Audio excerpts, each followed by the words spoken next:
Fellows, Christopher K. Wallace here with another edition of the ATM News for Men Who Think. This week, I'll speak about the way influential teachers have relied on very old approaches and applied them to modern life. What am I talking about? We're going to call this one Letting Go Falls Short. You see, men often tell me about Michael Singer or David Hawkins and their methods. Singer teaches us to relax and release. Hawkins tells us to just let go. I have his book sitting up on my bookshelf. Both approaches have some merit, and they can help gain distance from painful thoughts and emotions in the moment. It's got to be 10 years or more since I read Hawkins, and it's got to be near that when a famous coach sent me a PDF of Singer's book, and I've listened to his book too when Audible came out. I'd been actively implementing all manner of mindfulness practices since discovering self-hypnosis, overcoming insomnia way back in the mid-'80s. Mental and emotional suggestion is deeply embedded in my arsenal of tools. But here's the problem. Neither Hawkins nor Singer fully take into account the nervous system and how it governs us. You see, we humans are cursed with memories and a nervous system trained by experience. This means that each of us is run by our own operating system, built on decades of triggers and activations and habits. It is ours alone to deal with, like men, and take full responsibility. And yet, we don't live alone. We're herd animals, as Baumeister likes to say. So we survive by testing our inner experiences against the feedback that we get from others. We speak in trial balloons, floating thoughts, gauging reactions, refining our perspective by how it lands with the world around us. Our social reality is critical to survival, both as individuals and as a species. That's why relax and release or letting go, it's not enough. They help, but they bypass the deeper work because the fact is we can't erase memories. That's a fantasy better left to movies like Eternal Sunshine of the Spotless Mind and the like. What we can do is take a memory out and put it back slightly improved. Science calls that memory reconsolidation. Really useful. This is partly what's at play when I teach the Defender methodology around this subject. Here's how it works.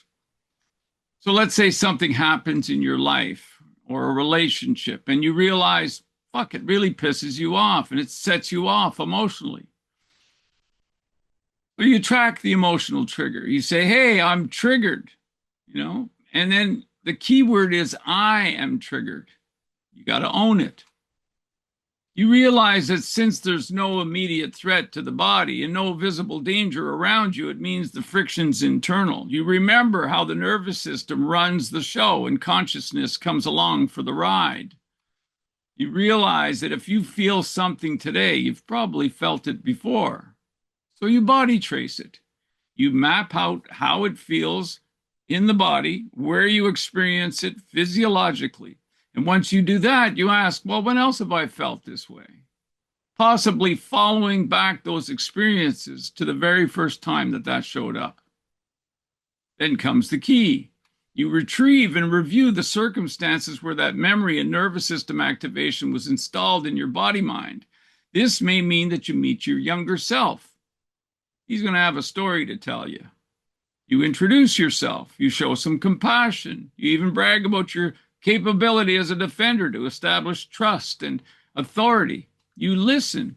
You reassure him. You call him by his name. I won't leave you behind, you tell him. We fight together. I'm here now. It's you and me. You get the full facts and feelings of the story behind the activations, which, like me, some men carry for decades.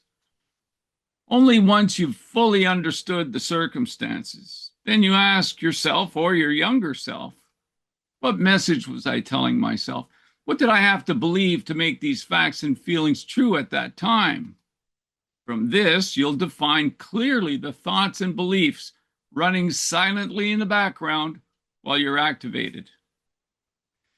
Take the time to get this right because This is your operating system. It's how you're running a Commodore 64 in a Windows 11 world, as I like to say, or a Sequoia world if you're a Mac type.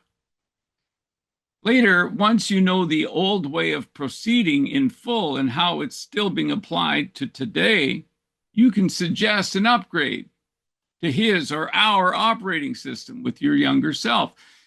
You brainstorm and explore alternatives, as in, well, how about next time we think this, we feel this, and we act this other way? You suggest this.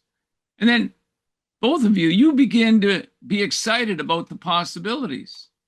Your younger self is unsure, perhaps, looking to you for guidance, but with some misgivings, probably.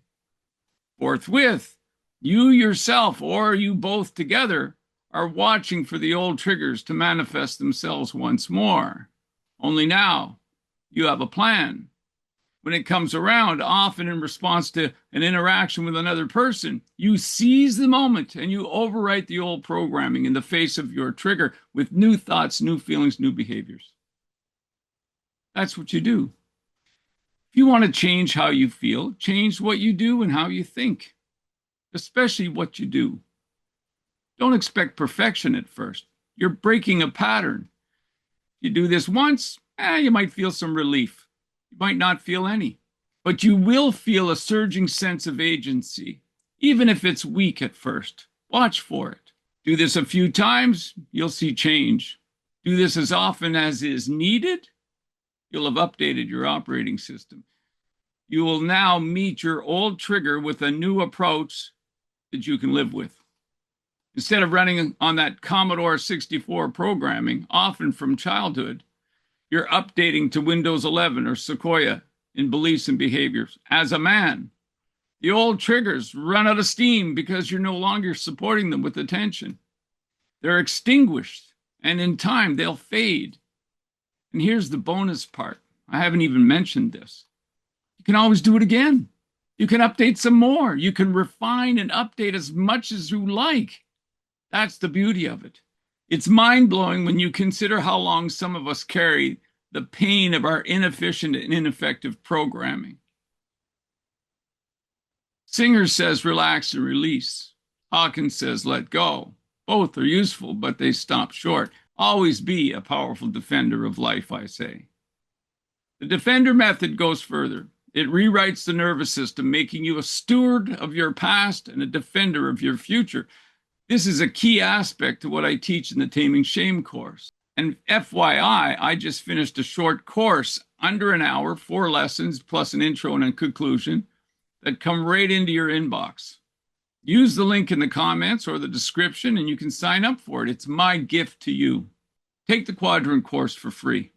It's also kind of an on-ramp to the Defender Board of Directors, a place where men don't just go to let go. It's a place where we defend life together. Stay powerful, true and free.